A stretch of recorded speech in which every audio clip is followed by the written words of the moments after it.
ser una rentabilidad de 2, pero en realidad esto va a depender de la posición, puede ser de 10, de 20, de 50, ¿no? O sea, el gerente general le pagas, pero su rentabilidad debe ser extrema, entonces son 100 veces más.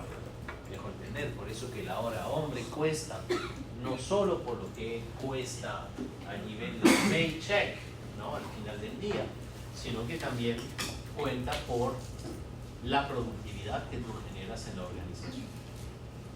Entonces luchamos contra el tiempo y por día tenemos más de 4.000 estímulos, ¿no? Vaya, 4.000 estímulos al día. No es poca cosa, pero claro, ¿qué tipo de estímulos tenemos? Visuales. Visuales, efectivamente, las alertas de nuestro teléfono. Primer tip en la gestión del tiempo, ¿cuál es? Quiten todas las alertas de sus celulares. Y sí, porque ¿saben por qué? Yo he escrito un artículo sobre la adicción a las apps, ¿no? Está en internet, en alguna revista científica. Pero a lo que voy es lo siguiente. Tendemos a mirar nuestro celular cada 2 minutos, sin alerta. ¿Ya? Entonces, con alerta peor. Y es tu capacidad cognitiva, ¿no? De atención, concentración. ¿Se acuerdan, no? En el aprendizaje hay que tener intención y atención. Esa capacidad de atención se ve totalmente disminuida cuando tenemos alertas.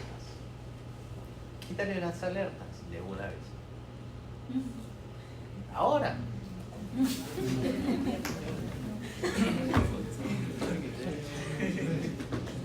No, sí, no. Las alertas. Esos pop-ups. No tengo alertas justamente, ¿no? Les podría decir quiten el TikTok, pero es. Primer ejercicio es ese. Entremos en el mundo de la neuropsicología del video. Como saben, la información está en neuropsicología, ¿no? Y en psicología aplicada, ¿no? Al mundo de los negocios. Y lo que debemos entender sobre esto es, primero debemos saber qué sabemos acerca del cerebro. ¿Ya? ¿Qué sabemos acerca del cerebro? Bueno, nos han dicho muchas cosas. Por ejemplo, nos han dicho que solo utilizamos el 10% del cerebro. ¿Han escuchado eso? Bueno, es falso. Un poquito menos, ¿no? No.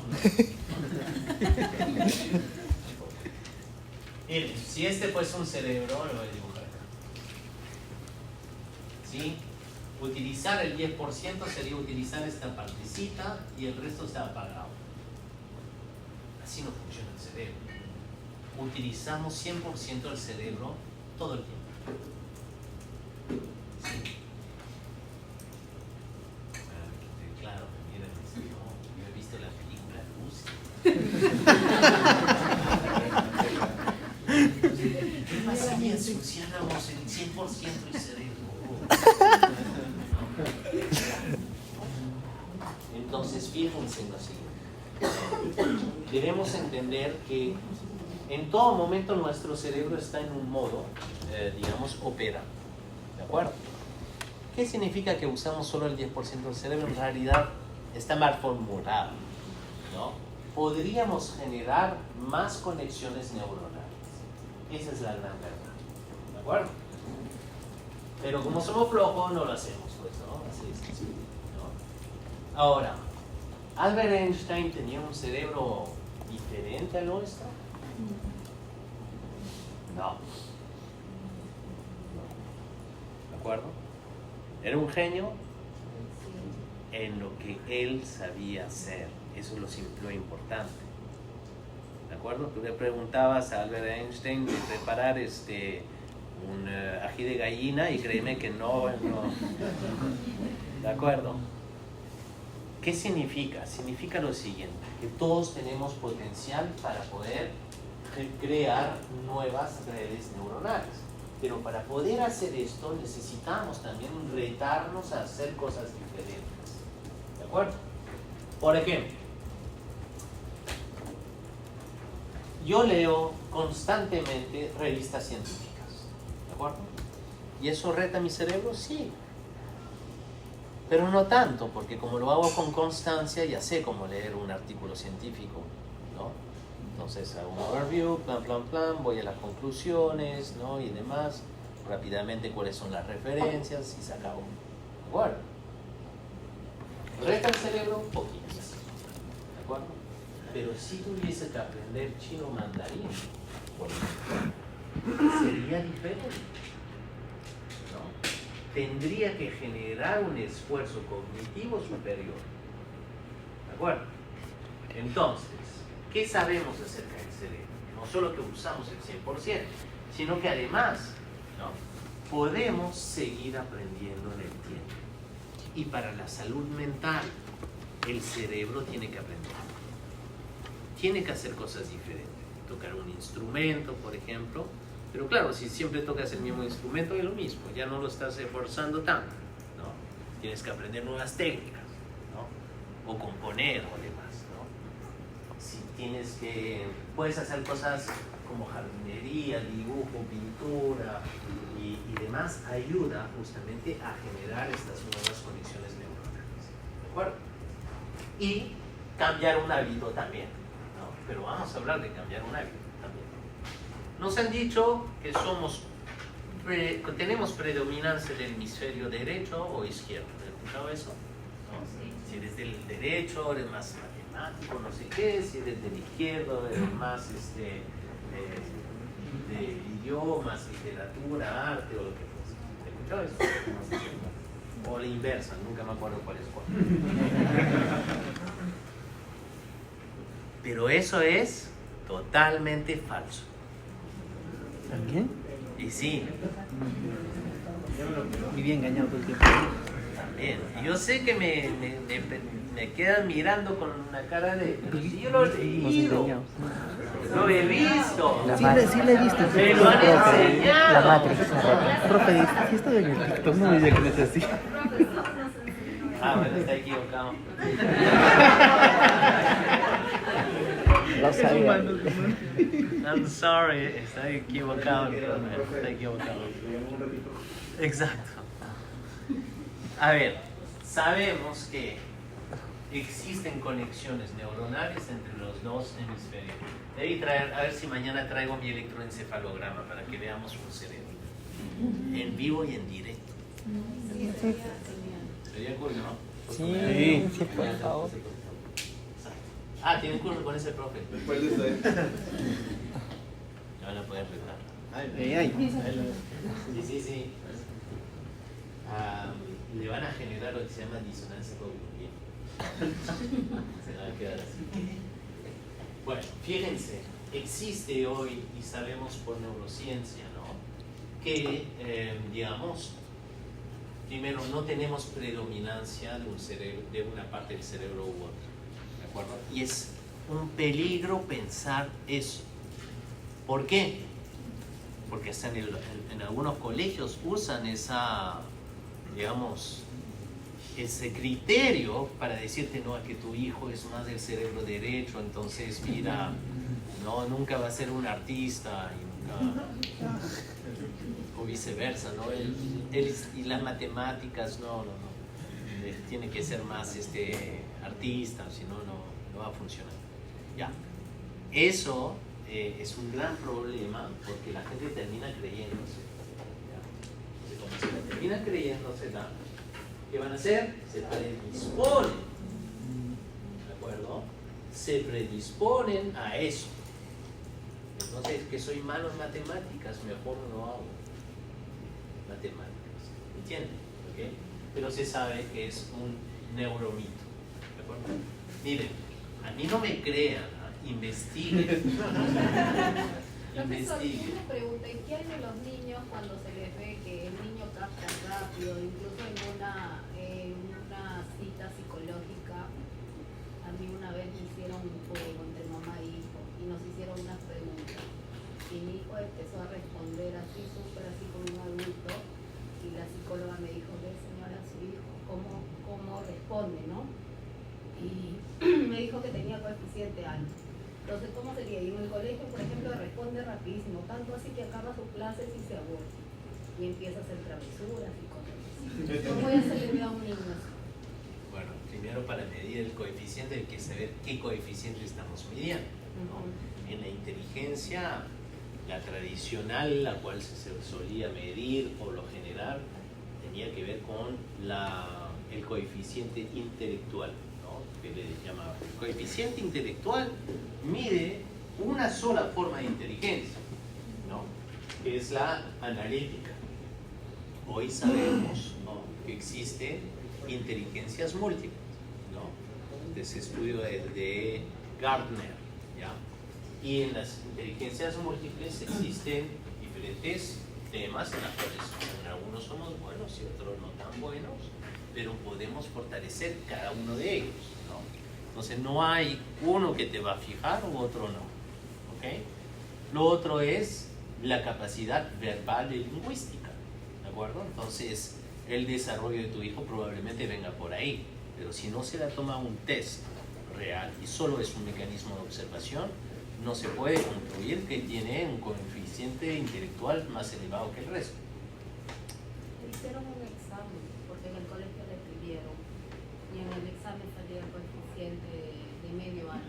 Ah, está bien, Y siempre perfecto. en comunicación, en todas las asignaturas está bien, pero sí tengo problemas en comportamiento, porque como es un colegio religioso, y él termina rápido, empieza a hacer travesuras, a socializar, pues en el colegio. Sí, eso tiene más que ver con su temperamento y carácter.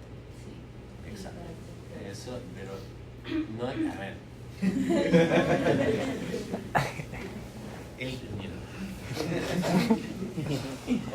¿A quién se parece su carácter? Creo que a tu papá. Ya está. Ya está, porque el temperamento es del ADN. El carácter se puede ir forjando, pero ahí sí es un tema de adaptación social en el primer círculo familiar. Entonces, si bien no es materia de este curso, pero como este curso es vuestro, te voy a contestar. Ahí lo que tú tienes que hacer es fijar, ¿cuántos años tiene? 8 años. Estás un poco tarde sobre el primer ciclo de desarrollo, ¿ya? Que es entre 0 y 7 años, donde se forjan ahí lo que se llaman las rutinas, ¿ya? Entonces, las rutinas son importantes en los niños entre 0 y 7 años porque el miedo de los niños en este primer ciclo de vida se llama el miedo al abandono, ¿ya? Y en ese miedo al abandono, ¿qué suele suceder? Los niños piden dormir con sus padres, ¿sí o no? Piden tener la luz prendida, ¿sí? Piden que los atiendan, ¿no? Y si no, la contraparte es el chantaje emocional, ¿de acuerdo? El chantaje emocional viene por comportamientos y actitudes que son disruptivos, ¿de acuerdo? Entonces, si eso no se ha manejado en ese primer ciclo de vida, a los 7, 8 años viene un segundo miedo, ¿no? El segundo miedo tiene que ver con el miedo a la cercanía, ¿de acuerdo? El miedo a la cercanía es el miedo a ser juzgado por los demás, en particular por su nuevo círculo social, que es el colegio, las amistades y demás. Entonces va a querer demostrar una actitud y un comportamiento diverso, ¿no? Para empezar a forjar, digamos, una atención y una forma, digamos, de ser reconocido por los demás, ¿no? Y ahí hay que trabajar otros temas, ¿ok? Se tiene que trabajar la sociabilización de un modo, digamos, que sea funcional, porque al final no es funcional, no le resulta ser funcional. Pero en los ojos y en la mirada de los demás puede ser gracioso, puede ser reconocido como, digamos, un aspecto, digamos, de diversión o lo que fuese, ¿no? Entonces, ahí esa mirada de los demás sobre él van a afectar, ¿no? Y en ese grupo de edad es cuando los niños entienden la diferencia que hay entre ser ellos mismos a diferencia de ser hijo de ellos. ¿De acuerdo? O sea, hay una mayor independencia que empieza a forjarse. Es interesante. Podría hablar horas del tema. Sí, le gusta llamar la atención expresión, Y bastante sí. gracioso, le sale cada salida. ¿Ya ves? Totalmente diferente a mí, ¿no? Un corto. Pero más del lado de su padre. Creo que sí. Y no está mal. Ojo, no está mal. Es para Nada solucionar más que un tiene que correo, regular. solamente esto. ¿Qué más nos han dicho sobre el cerebro? El multitasking, ¿no? Hacer varias cosas a la vez. La posibilidad de hacer varias cosas a la vez. Yo lo he visto inclusive en manuales de competencias de empresa. Es que no podemos hacer varias cosas a la vez.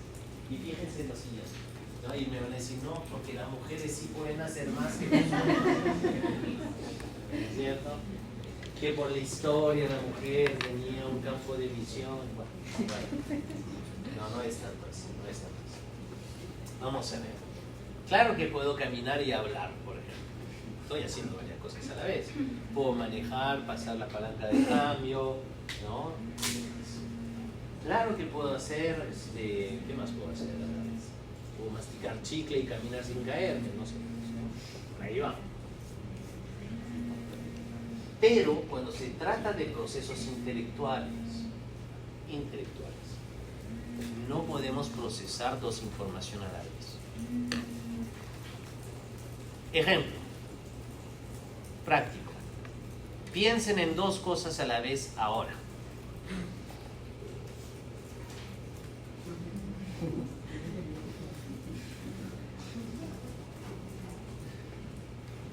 No se puede. ¿Qué tal les fue?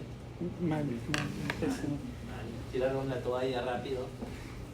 Claro, es agotador. Tu mente intenta traer una idea y la otra, y una idea y la otra, ¿no? El cerebro es procedimental.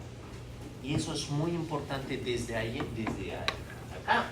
Porque cuando tú vas a dar, digamos, tareas a tus colaboradores, designar tareas y demás, no le puedes lanzar un balde de tareas. Tienes que explicarle por dónde tiene que empezar y por dónde tiene que terminar, porque el cerebro es procedimental. Entonces, ¿qué sucede con las interrupciones y las alertas? Por eso que le decía, quiten todas las alertas de su celular, porque una alerta interrumpe tu pensamiento. Y el regresar a lo que estabas haciendo antes es un esfuerzo tremendo para el cerebro. Te quita la capacidad de atención. ¿De acuerdo? Y eso es agotador, ¿no? Por eso que el famoso scrolling, ¿no? De TikTok y de ahora todos, hasta LinkedIn lo tienen, es adictivo. ¿Por qué es adictivo? Porque tú crees que no te toma tiempo y que en la siguiente que va a pasar va a ser mejor, ¿ya? ¿No? A ver si me sorprende más el siguiente videíto, pues no. ¿Sí? Sí. Eso se llama una anticipación a la recompensa neuronal o dopamínica, ¿ya? ¿Qué significa esto para el cerebro y la mente? No nos esforcemos, ¿no? Un pensamiento a la vez, una idea a la vez, un trabajo a la vez y ya está.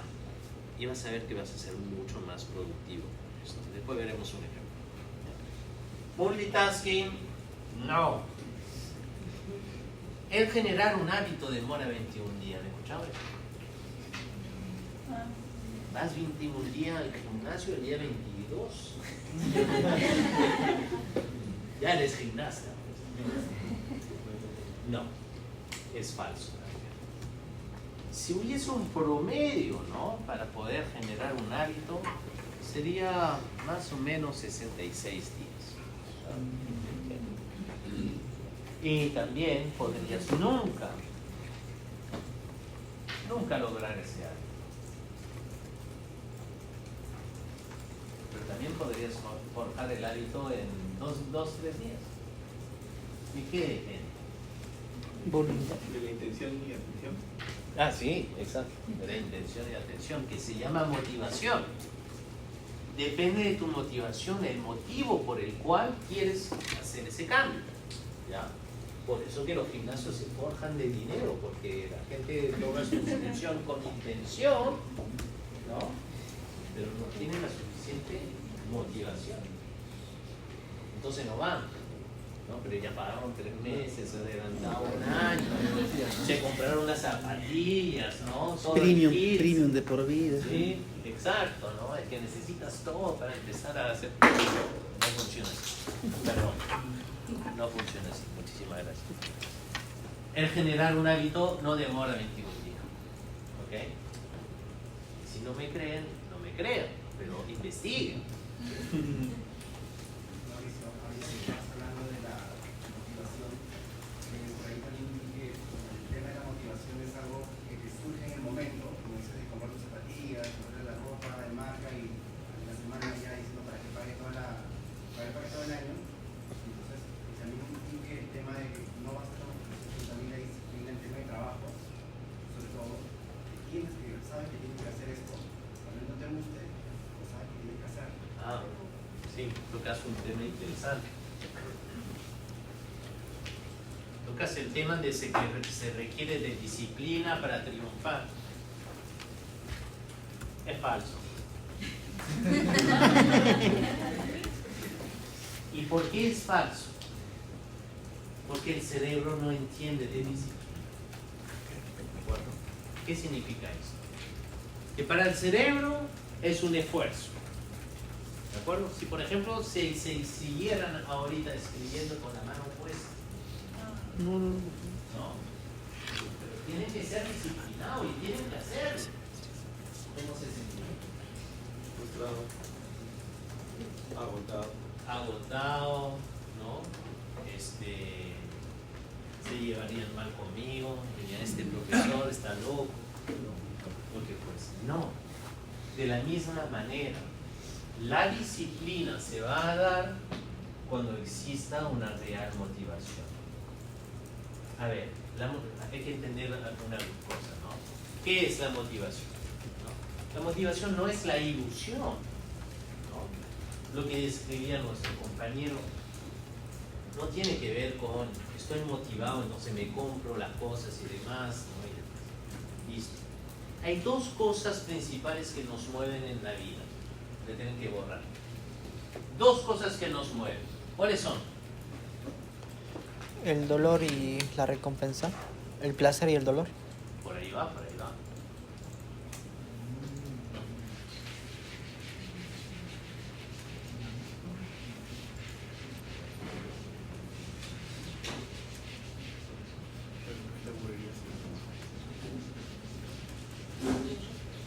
Interesante la pregunta. Por ejemplo, hay libros que son peligrosos. El libro, por ejemplo, del Club de las 5 de la mañana. ¿Qué es esto? ¿No? ¿No lo has escuchado? Sí. Ahora sí, que te dicen que para poder triunfar tienes que empezar tu día a las 5 de la mañana. Bueno, eso es falso también, porque sabemos hoy que existen perfiles diurnos y perfiles nocturnos. Así funciona. Dos cosas que nos mueven en la vida. Uno tiene que ver con nuestras pasiones y el otro tiene que ver con el miedo. Los dos nos mueven a la acción, motivación. ¿De acuerdo? La pasión.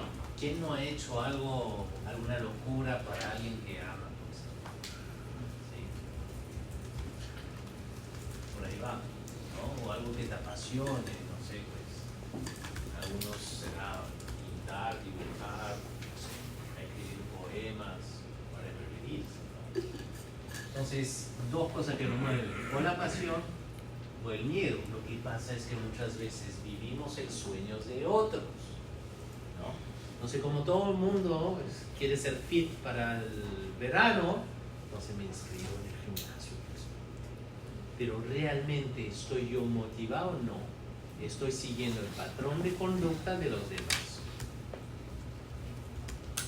para alcanzar en la sociedad y ser aceptado. ¿De acuerdo? Entonces lo estoy haciendo más por miedo a la no aceptación. ¿Se dan cuenta? No lo estoy haciendo con pasión. Pero la sostenibilidad del miedo es baja. Porque es agotado. ¿De acuerdo? Por eso que generar un hábito o una disciplina tiene que venir por el entendimiento de cómo nos sirve a nosotros. ¿Okay? O el miedo mayor de qué pasaría si es que no cambio este mal hábito, por ejemplo. Y muchas veces los malos hábitos cambian solo cuando el doctor te dice, mira, un pucho más y mueres. ¿Ya? Una tequila más y fuiste. ¿De acuerdo?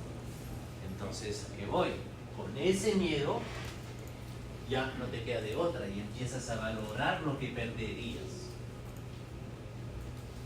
Familia, trabajo, bla, bla, bla, bla, bla, lo cual ocasiona tu satisfacción de vida. Mauricio, una consulta. ¿Y qué opinas del conocimiento, capacidad para crear el hábito? Sí es importante, claro. Tienes que informarte y, digamos, saber cómo levantar pesas, por ejemplo, ¿no? Y no hacerlo en tu currículum. Para eso tienes o entrenadores o profesores o lo que fuese, ¿no? Entonces, sí hay que generar este conocimiento para saber qué es lo que vas a hacer, ¿no? Y qué va a funcionar para ti. Hay que tener un alma de curiosidad, ¿no? Y sobre todo cuestionarlo todo, porque tu mente lo cuestiona, ¿no? Miren, vamos a ver si somos gente racionales acá. La pregunta va con lo siguiente. ¿Comer comida chatarra es bueno para la salud? No. ¿En exceso?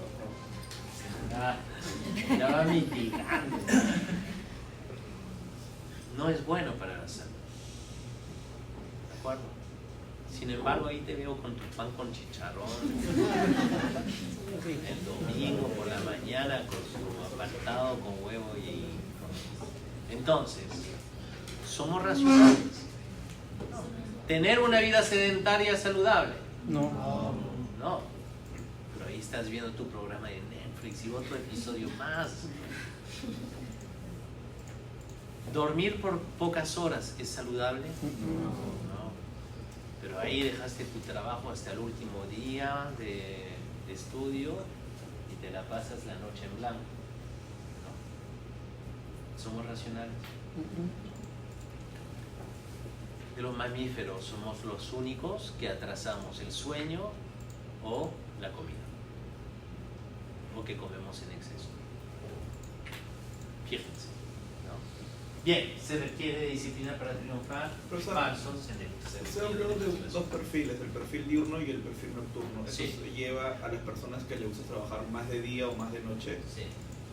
Y, o sea, ¿cómo es que una persona se puede caracterizar o cuáles son las características de esas personas aparte de que, oye, me gusta trabajar más de noche, me gusta trabajar más de día? Pasa por un tema de sociabilización, un tema de lo que se comenta de que no tiene estos distractores dentro de un determinado horario. No tiene que ver con una razón lógica, es una predominancia, simplemente. Algunos nacen para despertarse tempranazo y hay otros que recién la creatividad le viene por la noche. Entonces, forzar, ¿no? Un cambio se puede, ¿ya? Pero es difícil para el cerebro. Algunos han trabajado de turno de noche. Sí. Yo particularmente prefiero trabajar muchas veces de noche. Más porque en el día cuando estás en la oficina tienes muchos distractores y es lo que estás haciendo una actividad en particular, Claro. y vienen y te la cortan y retomarla te conlleva más esfuerzo de lo que inicialmente hiciste para llegar a donde estabas. Pero eso tiene más que ver con tu capacidad de liderazgo que otra cosa. Porque mira, en la vida lo que solemos hacer es justificar. ¿Ya? Pero no vamos a la causa raíz. Si tu problema es los agentes distractores de la gente, ¿no? A tu alrededor, tienes que educar a las personas para que no te interrumpan cuando estás en una tarea importante. No es un factor de comunicación y liderazgo.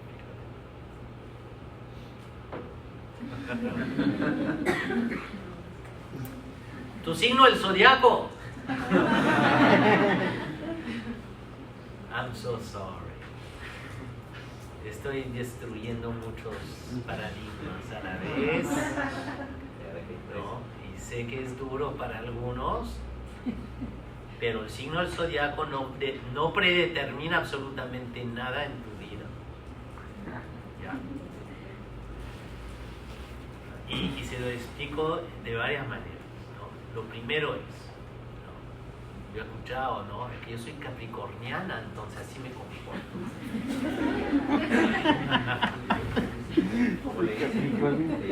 Soy Géminis.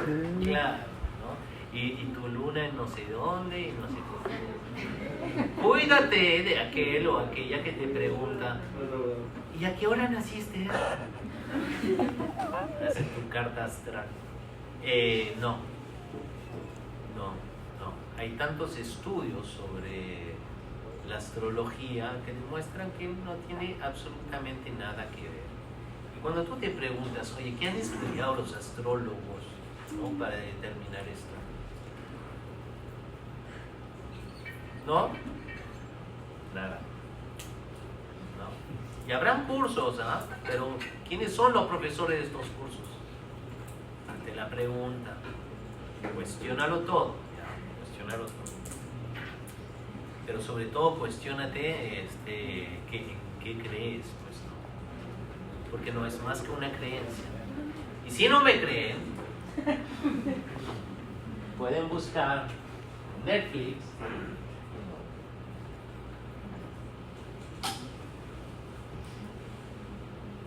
En pocas palabras. ¿Han visto esta serie? ¿Están así aburridos alguna vez en la casa? Dicen, ¿qué voy a ver? ¿Qué voy a ver? Busquen la serie En pocas palabras. ¿No? Son mini documentales de 20 minutos. Sobre todo. Hay temas sobre las drogas, sobre el sexo. Todo el mundo ahora sí apuntando. Pero hay un episodio en particular que se llama la astrología. Y lo que explica, ¿no? Es que primero está mal hecho. Porque deberían haber 13 signos del zodiaco, no 12. Y a partir de ahí, ya todo el resto está falso. Si no me creen, verán y lean el horóscopo y van a ver que pueden calzar con cualquiera. Con cualquiera. Tápale el signo, ¿no? Y léelos. Porque ¿sabe quién escribe eso? Cualquier persona. Y sí, yo he trabajado en varios medios de prensa, ¿no? Y sé quiénes escriben eso. Al dedito, como yo lo escribo. Claro. ChatGPT.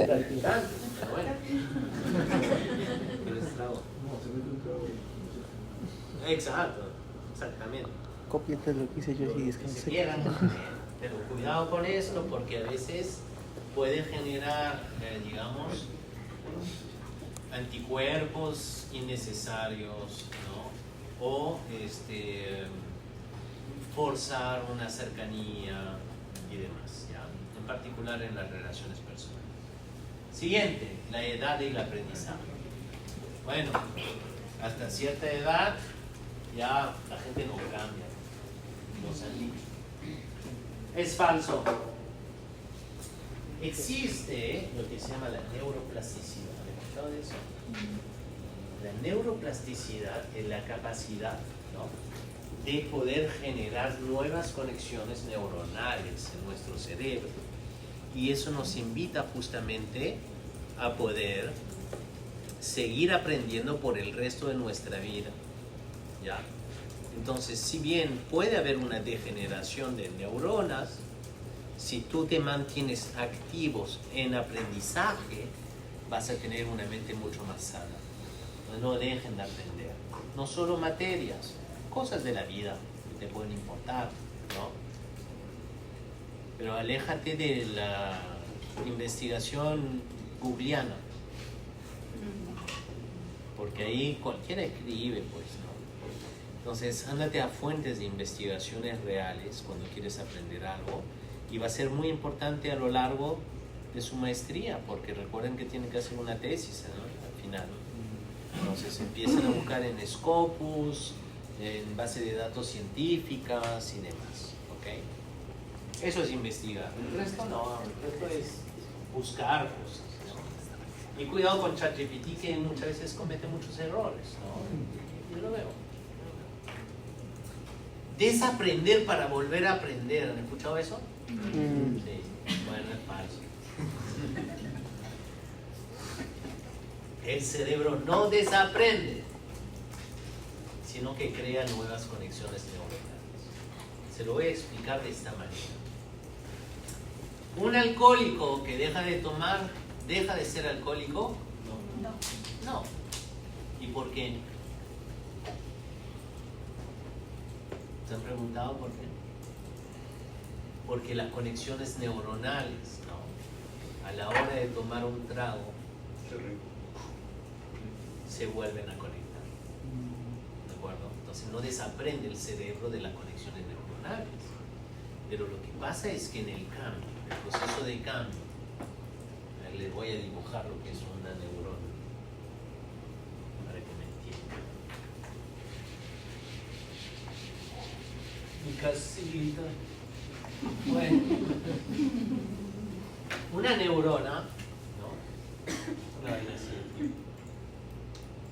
tiene varios, llamamos axones, pero que se comunica a la final, y esto lo voy a hacer un poquito más grande. No es el tamaño, ¿no? Esto debería ser mucho más chiquito, pero bueno, para la ilustración vamos a hacer un zoom. Algo así, ¿de acuerdo?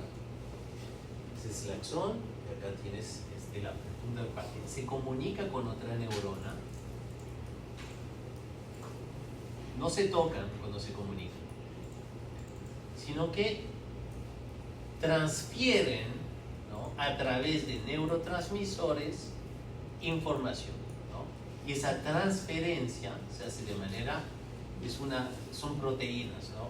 Pero se hace de nivel eléctrico, ¿ya? Constante. Alrededor del axón tenemos lo que se llama la mielina. La mielina es como un conductor, ¿no? Y permite una mejor conexión con la siguiente neurona. ¿De acuerdo?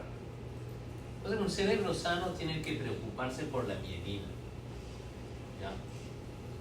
¿Cómo nos podemos preocupar por la mielina?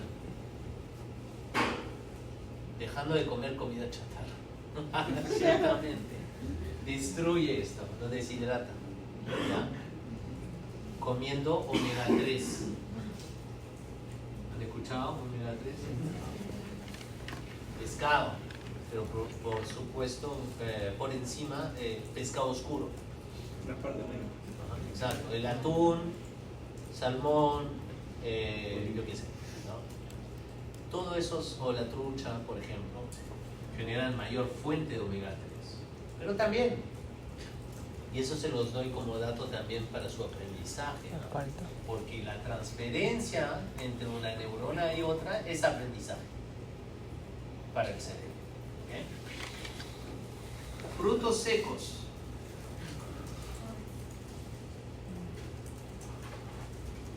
Semillas, ¿de acuerdo? Nueces, cacao, no chocolate, cacao, ¿no? O chocolate con más del 70% de cacao. Si no, no es chocolate, ¿no? Perdón, exacto, no es pura mantequilla. Entre otros temas, lo que favorece esto, además, es la hidratación.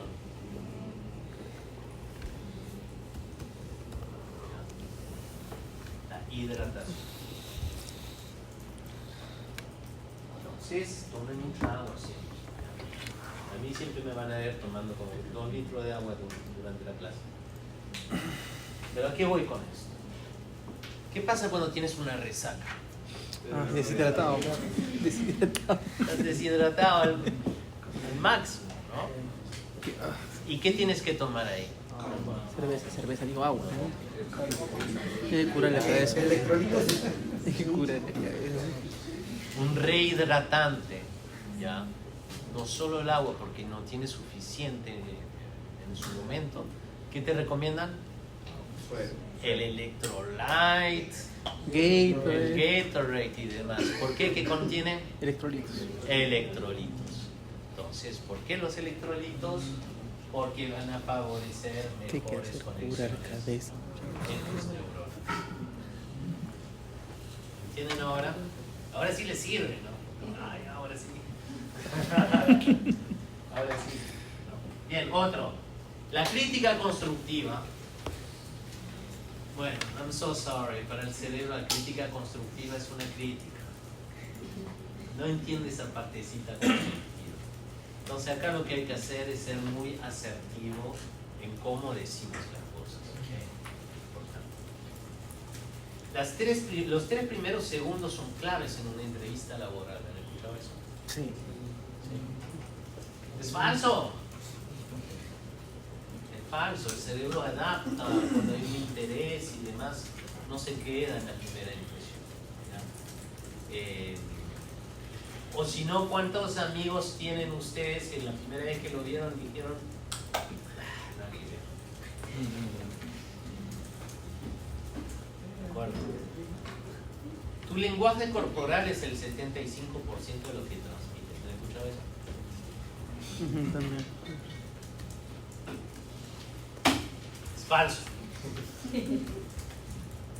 Me dirán, pero sí, porque lo dijo el profesor. Se equivocó. Cuando tengan clase de comunicación pueden retar al profesor y decirle es falso. ¿Y saben por qué? A ver, ¿quién es el más grande orador? ¿Cícero? No, presente. No, En el mundo. Wow. No. Presente, ¿no? O sea, vivo. Wow, no me atrevo a decir quién. Sí, el orador más, sí, más importante del mundo, más escuchado. Ya. ¡Vivo! Vivo. Dije Cicerón, Alan.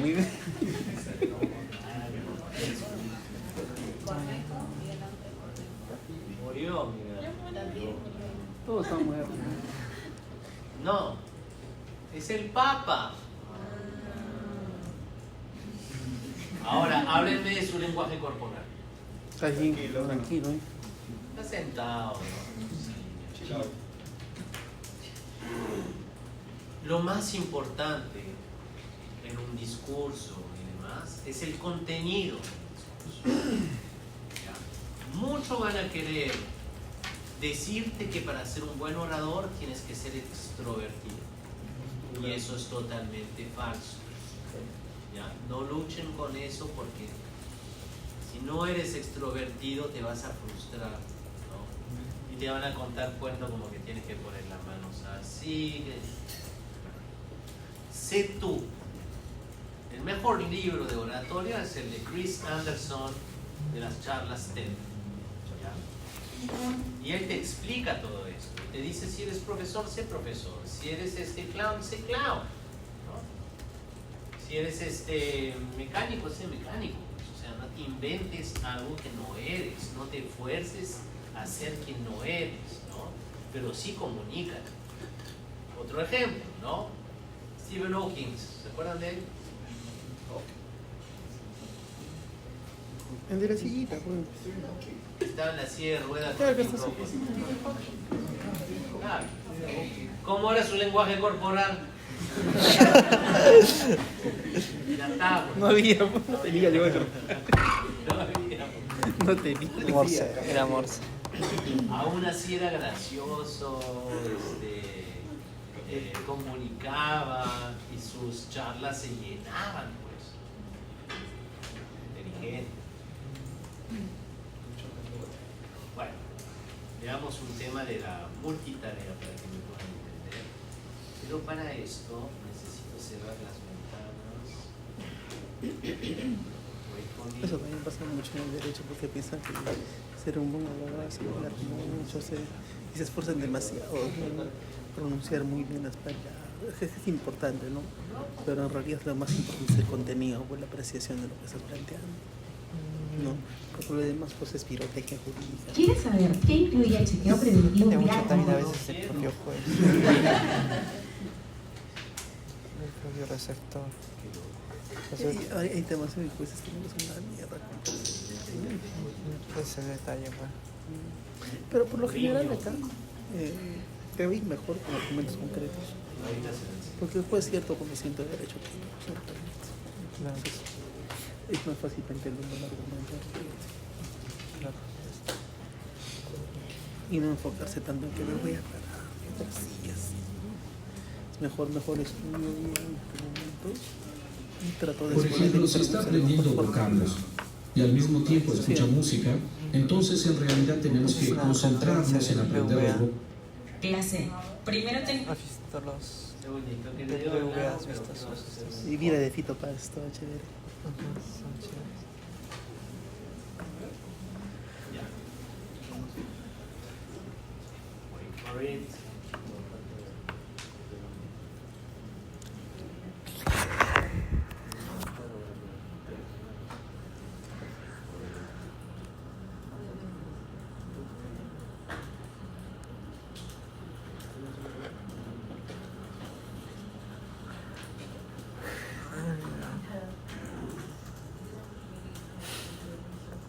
Viste que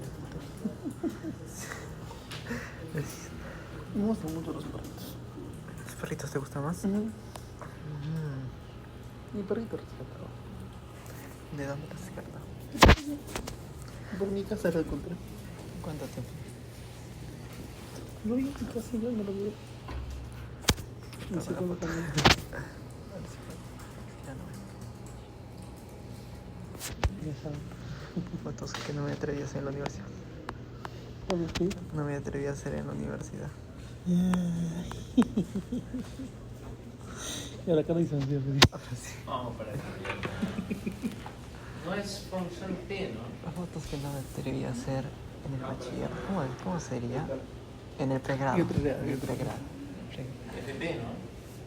¿Inconsciente subconsciente? NFP. Ahora sí, ¿Qué es lo que necesita? ¿Me ayudamos?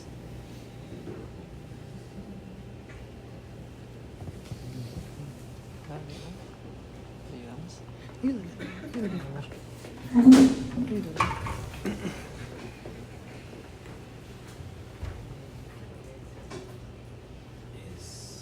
disminuye un 30% si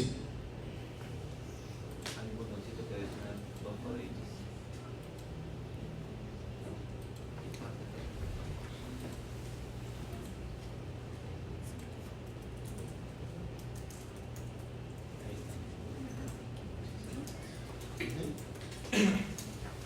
Ahora sí. Ahora sí. y eso tiene su universidad presente la de quien se descuida durante tan solo 2 segundos a una velocidad de 50 kilómetros por hora recorre a ciegas casi 30 metros.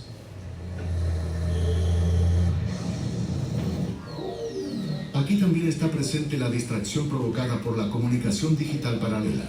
En un seminario universitario, el docente compite constantemente contra todo el mundo en línea, y eso tiene sus consecuencias. El rendimiento de los estudiantes disminuye un 30% si paralelamente usan celulares y tabletas, que es lo que confirman estudios de 5 universidades alemanas. ¿Cómo es su caso? ¿Cómo distribuyen su atención? Es decir, ¿cuántos canales y plataformas pueden atender al mismo tiempo sin sentir que es demasiado? En mi caso me he dado cuenta de que no puedo discutir y al mismo tiempo atarme los cordones de los zapatos. Lo admito, en mi caso sencillamente no funciona. Tengo el dispositivo donde está instalado Zoom, por lo general tengo también el iPad para tomar notas o algo así, y también tengo Instagram en el celular. Entonces me doy cuenta de que cuando recibo una notificación ya no estoy concentrada en la clase. Primero tengo que volver a concentrarme. También diría que no soy realmente buena en la multitarea, no me funciona bien. De vez en cuando escucho de fondo Spotify o algo así. aunque no a todo volumen. No tengo ningún problema en seguir la clase. Psicólogos de la Universidad de Zúrich han investigado qué sucede exactamente en nuestro cerebro cuando se expone a música en una sesión de estudio. Al fin y al cabo, mucha gente trabaja con música. Creen que así pueden concentrarse mejor. Incluso existen teorías de aprendizaje que apoyan esta suposición. En el experimento de Zúrich, los sujetos a veces estudian con música y a veces sin ella. En este caso, por ejemplo, un estudiante debe aprender vocablos en inglés mientras escucha música clásica. A la vez se registra su actividad cerebral. Matías Kobi, el estudiante de doctorado que lleva a cabo el experimento, observa atentamente el desarrollo de las ondas de la encefalografía. El joven científico y el profesor Lutz Jenka observan cómo maneja el cerebro la llamada doble tarea. El director del estudio, un gran amante de la música, nunca escucharía música mientras trabaja. ¿Y sabe por qué? Por ejemplo, si está aprendiendo vocablos y al mismo tiempo escucha música, entonces en realidad tenemos que concentrarnos en aprender los vocablos y tenemos que suprimir lo que la música desencadena en nuestro cerebro, en cierto modo combatirlo, y eso requiere energía y esfuerzo. No podemos hacerlo por mucho tiempo. Jenka hizo visible en el laboratorio cómo una obra de Vivaldi desencadena verdaderas ondas tempestuosas en el cerebro. Esto deja poco espacio para procesar tareas adicionales y otros impulsos. Hay ciertas excepciones. Si trabaja en una oficina con mucha gente y tiene estímulos a su alrededor, si entonces tiene puestos auriculares y escucha una música previsible, entonces eso es un mal menor en comparación con los estímulos inesperados y en constante cambio. La cuestión clave es cuánta atención se requiere de nuestra parte. Podemos calcular con bastante precisión que nuestro sistema sensorial, es decir, vista, oído, tacto, es bombardeado con 11 millones de bits por segundo. De estos 11 millones de bits, solo podemos procesar conscientemente de 11 a 60 bits. Piensen por un momento en esta magnitud. 11 millones de bits frente a 11 o 60 bits. Eso significa que debemos elegir conscientemente lo que procesamos. ¿Cómo lograrlo? En una cámara insonorizada del Instituto Leibniz de Investigación Laboral en Dortmund, el profesor Barsha y su equipo investigan cómo funciona nuestra comprensión del lenguaje. El experimento trata de averiguar cómo reacciona nuestro cerebro ante la exposición a numerosos estímulos sensoriales. Aquí, por ejemplo, se escucha hablar a 3 personas al mismo tiempo. ¿Cómo clasifica nuestro cerebro esta confusión de voces? Hasta cierto punto es como un filtro, pero siempre se basa en una influencia mutua, es decir, es una competencia entre la información, los lugares o las neuronas que procesan cierta información. Con este experimento, el grupo de investigación de Dortmund quiere descubrir cuán importante es la información visual adicional, como los movimientos de la boca para comprender el habla.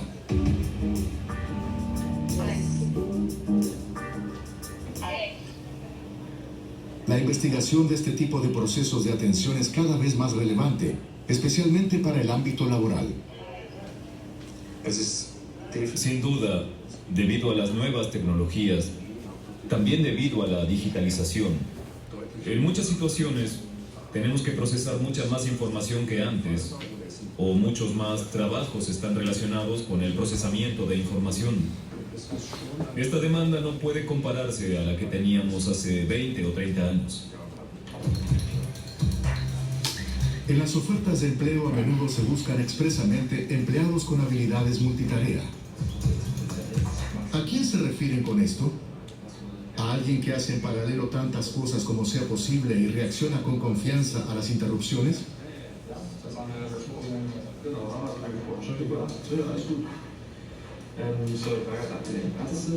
Comunicarse con colegas, clientes y jefes, estar siempre disponible y accesible, no trabajar solo con uno, sino con varios dispositivos digitales al mismo tiempo, mientras se está siempre atento a todas las tareas.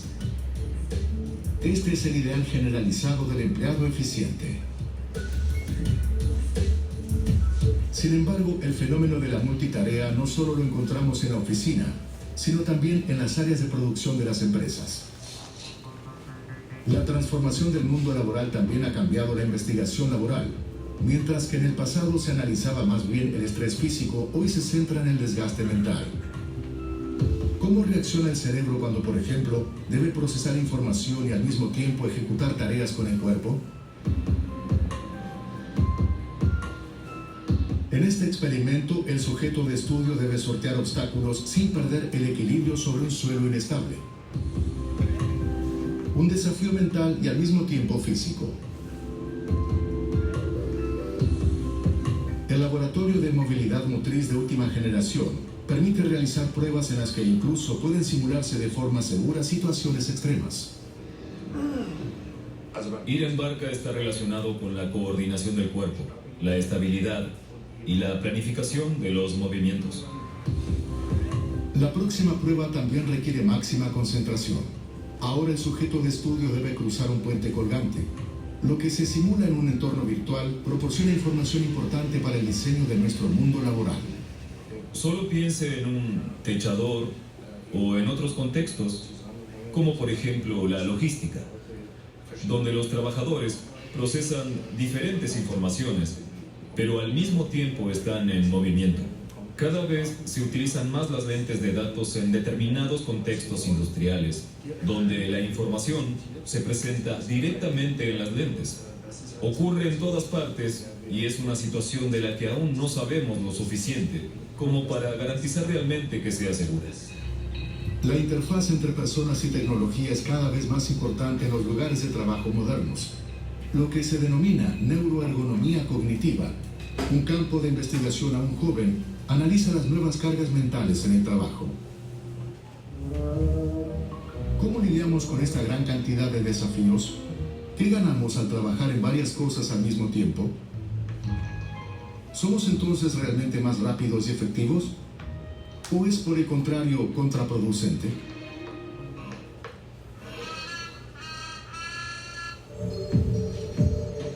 El personal sanitario también se queja de tener que realizar varias tareas a la vez y sufrir constantes interrupciones en el trabajo. El cambio constante entre la atención directa al paciente, las obligaciones administrativas y las extensas tareas organizativas en una unidad es estresante. Los científicos han examinado más de cerca el trabajo diario en las clínicas. Hemos realizado estudios en hospitales con personal de enfermería que es interrumpido entre 60 y 120 veces en un turno de mañana. En función de la tarea que esté realizando, por ejemplo, preparando la medicación, pueden producirse errores fatales. En los centros de emergencias, como el Hospital de Emergencias de Berlín, son importantes tanto los flujos de trabajo definidos como un alto grado de flexibilidad. Quienes no trabajan ahí difícilmente pueden estimar lo que eso significa, indica la doctora Johanna Ludwig. Los heridos graves no pasan por la sala de espera, entran directamente a una sala de reanimación, pero necesitan mucho personal y mucho tiempo. Entonces es difícil entender cómo se puede estar tanto tiempo en la sala de espera si no pasa nada. Muchas veces se piensa que los médicos no hacen nada, que están tomando café porque aquí no pasa nada, cuando tal vez estamos salvando vidas en la sala de reanimación. El personal puede ver en los monitores el orden en que deben atenderse las emergencias. La urgencia se determina después de una evaluación médica inicial. El denominado sistema de triage ofrece criterios claros. Los colores indican las ventanas de tiempo. Rojo significa que el paciente debe ser atendido inmediatamente. Naranja tienen 10 minutos. Verde y azul son los casos más leves. Sin embargo, no todo puede planificarse. El triage es un sistema genial, pero en mi opinión, el trabajo en equipo y la cooperación son igual de importantes. Es decir, si se me acerca una enfermera que trabaja en el centro de emergencias hace 15 años y me dice: Johanna, no me gusta el estado de este paciente, hay que verlo. Entonces voy y lo veo. Incluso si está clasificado en verde y en realidad tendría una hora de margen. Por lo general, la llegada de heridos graves se anuncia con 10 minutos de antelación y el equipo clínico ya los espera. Pero pese a la premura, mantienen la calma. Es fundamental que el traspaso del paciente sea tranquilo y efectivo. Esta mañana... Bien, ¿se entiende? Sí. Nuestro cerebro no está capaz de poder procesar tanta información a la vez, ¿no? Ese es un tema indispensable que debemos saber. De hecho, nuestra capacidad cognitiva, no nos permite recordar muchas cosas a la vez. Eso se llama la memoria procesal, ¿ya? Entonces, ejercicio. Tomen una hoja. Bueno, puedes hacerlo en papel o en la computadora, da igual.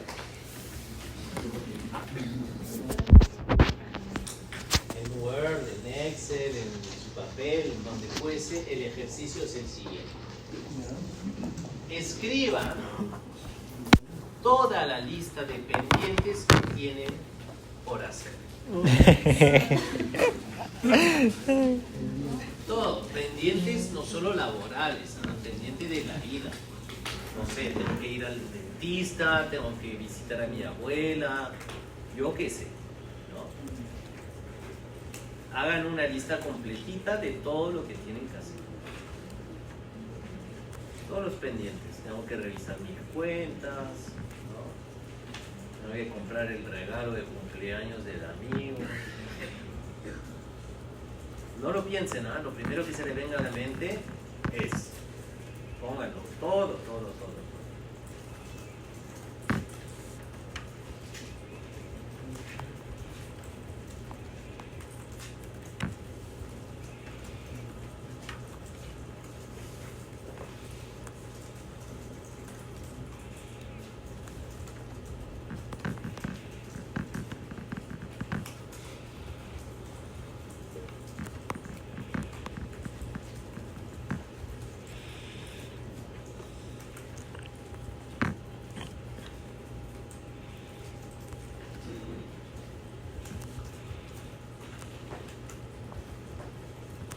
No te quedes en lo obvio, pon todo lo que tengas que hacer.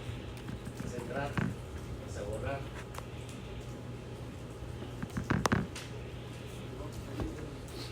Yo no.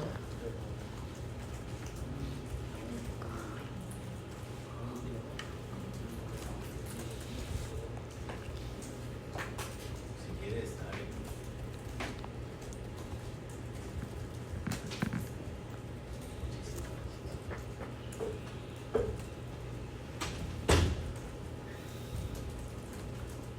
Toda la lista pendiente, ¿no? Esfuérzate, pon realmente, no te quedes en lo obvio, ¿no? Realmente todo lo que tienes pendientes hacer.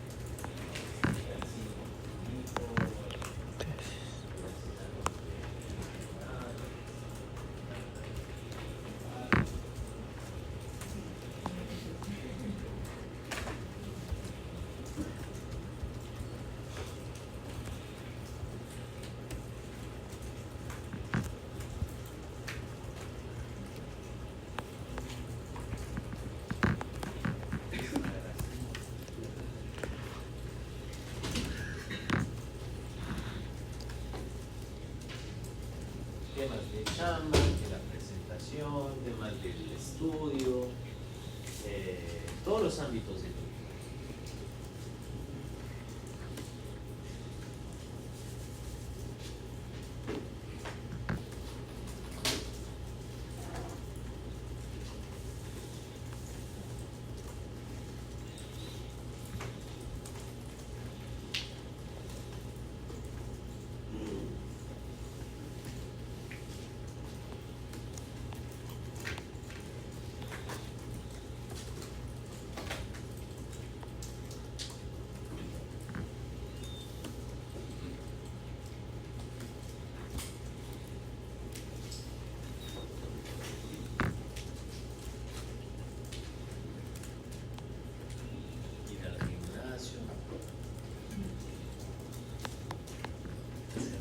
De caminar, trotar.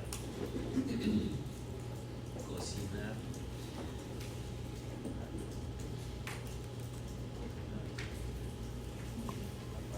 temas de salud,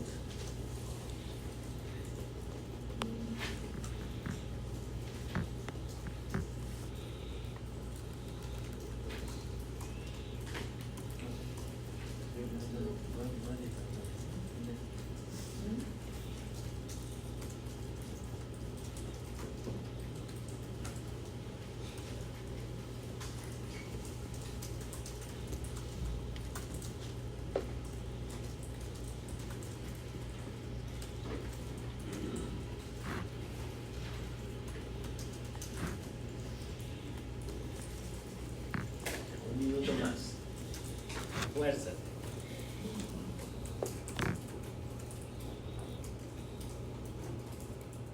Miren cómo cuesta recordar. ¿Ah?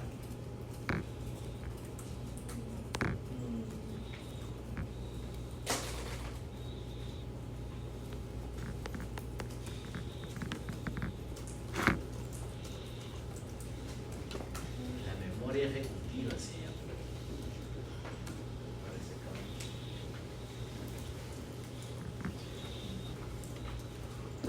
¿Están? Bien.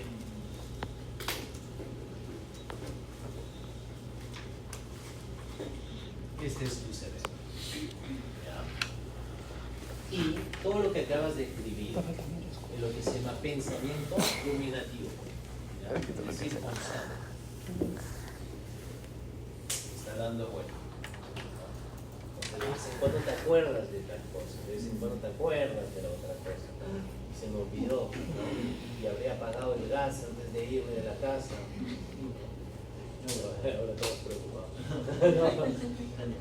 Habría apagado la cafetera, yo qué sé. ¿No? Todo eso, ¿no?, te aturde y no te permite ni atención ni concentración.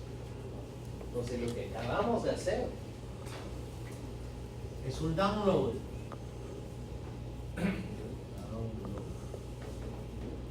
De todos estos pensamientos, ¿no? Y al tener esto en solo una lista, ¿ya?, tu cerebro no tiene que pensar en 50 cosas, solo tiene que pensar en la lista.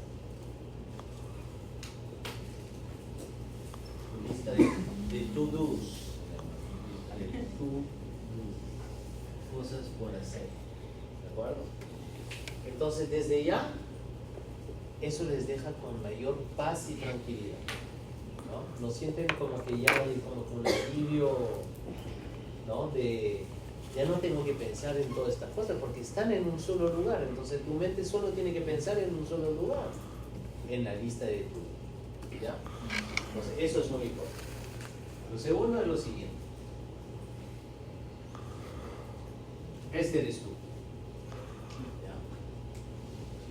Y tú en la vida no eres solo, sino que tienes muchas, vamos a llamarle, relaciones, ¿no?, con diferentes temas, entre otros, ¿no? Uno de ellos el trabajo,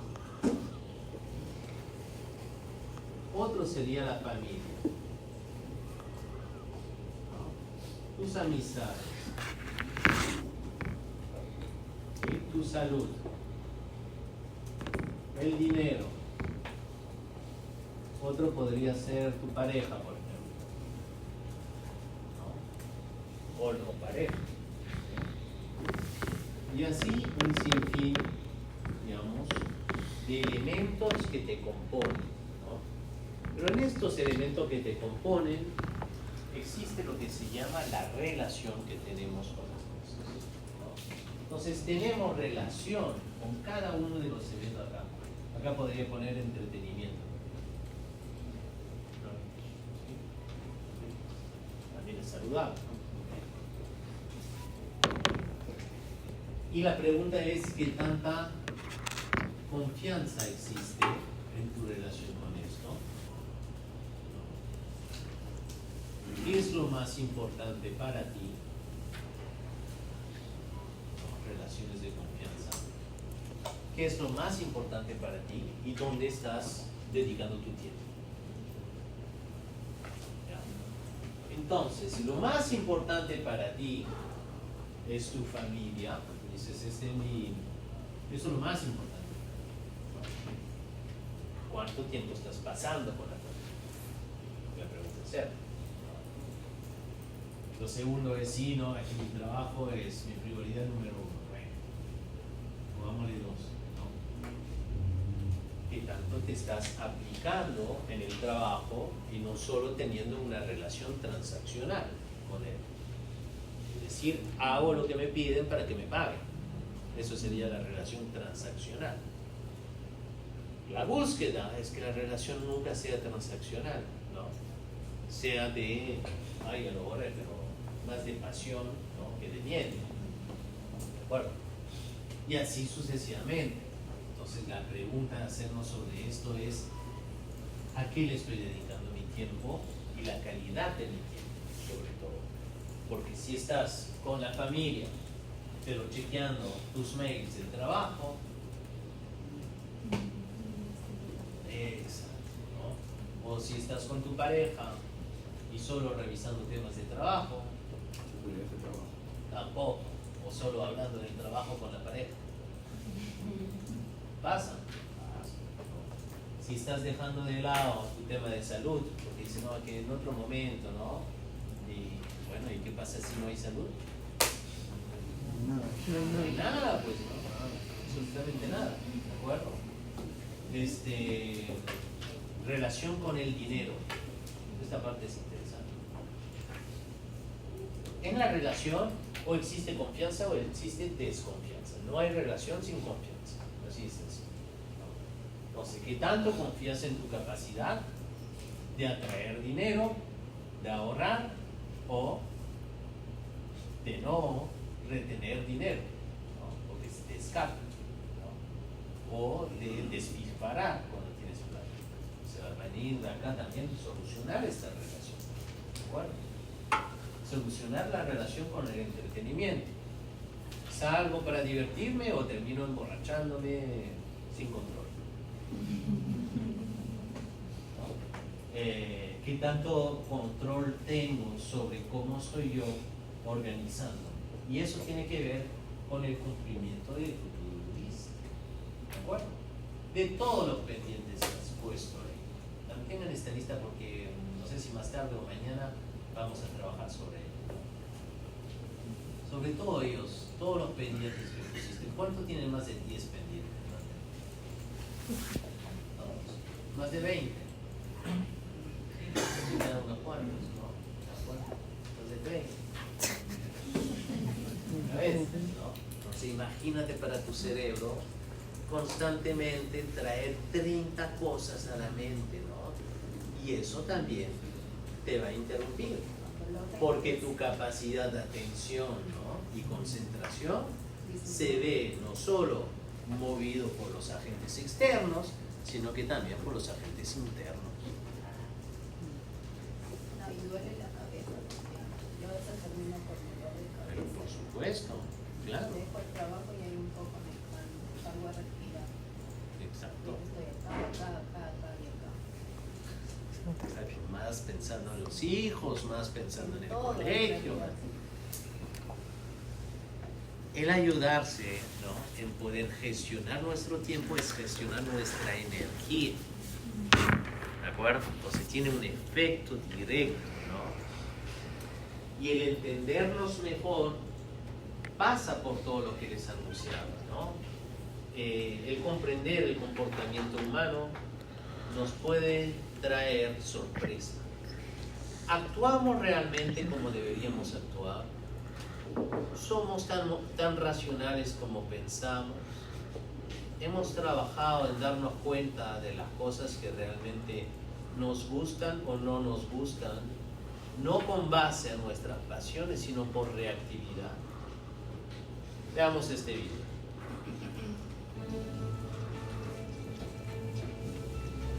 There's an old saying that to err is human. But in fact, that's not true. Because the part of your mind that analyzes information to make decisions and solve problems is actually incapable of error. Think of your analytical mind as a computing machine. But it's not just any computer. It's a perfect computer. It never makes a mistake. Your very survival depends upon it always being right. But its solutions are only as good as the data that it computes with.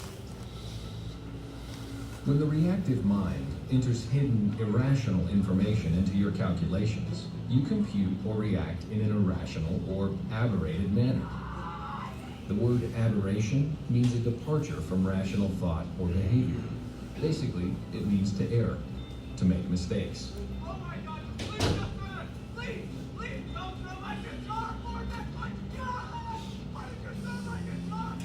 Your analytical mind doesn't know its calculations are being corrupted by this irrational data. In fact, it doesn't even know the data exists.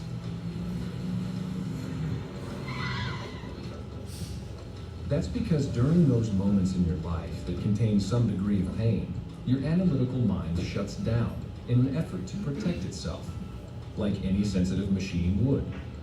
At that point, your reactive mind immediately takes over and starts recording. This is a cruder, more rugged part of the mind, constructed to withstand the shock of pain. But these incidents aren't memories as we think of them. They're like movies, except they contain all your perceptions: sight, sound, smell, taste, and sensation, including everything people are saying around you during the incident, and of every perception present in a moment of pain and unconsciousness.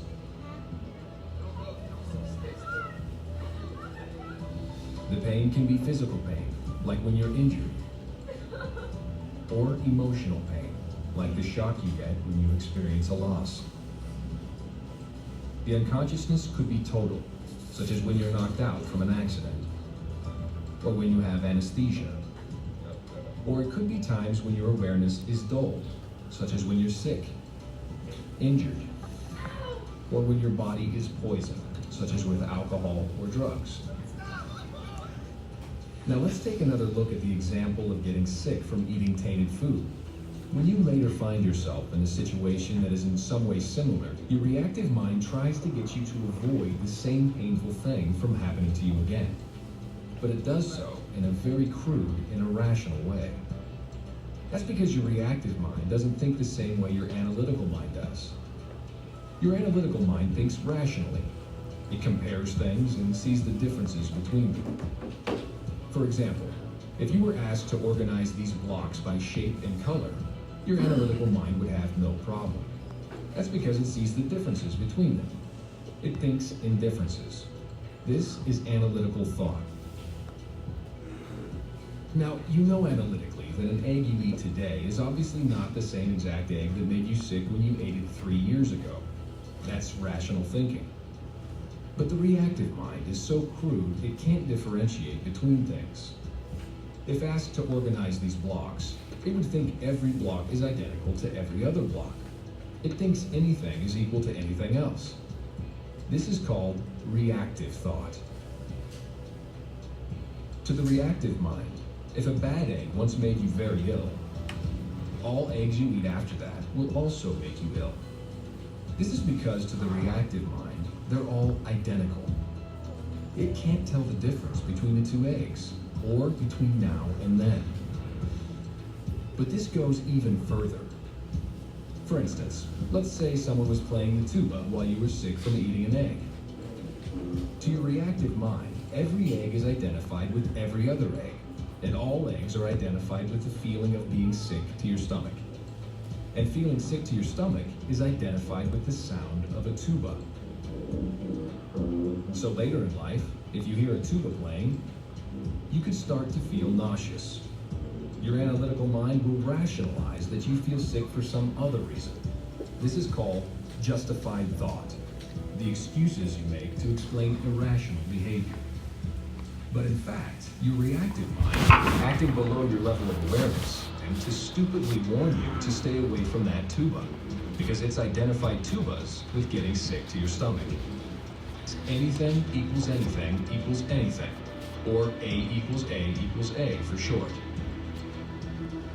In lower levels of life, this reactive behavior is a survival activity of a sort. When a fish is injured, His reactive mind records all the perceptions regarding the injury. And whenever these later appear in his environment, his mind will make him run away.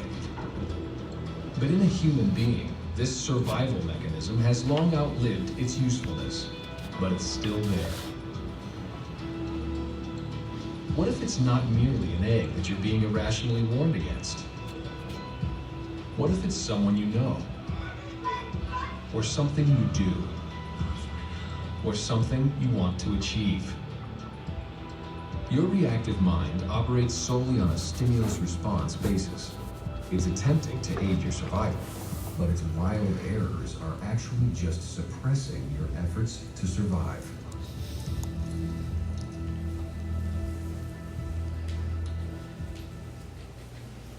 Y bien, así es como funciona el cerebro. Tenemos que darnos cuenta entonces que vivimos constantemente en una fase reactiva, ¿no? O de búsqueda de supervivencia de lo que nos ocurre, ¿sí? ¿Quiere que pongamos esto en práctica? ¿Sí? Tomen una... como no vamos a tomar break, pues los invito a que nos encontremos, vamos a hacer un ejercicio afuera. Nos encontramos frente al ¿La cafetería? Convention Center. Vamos. Justo para la toma de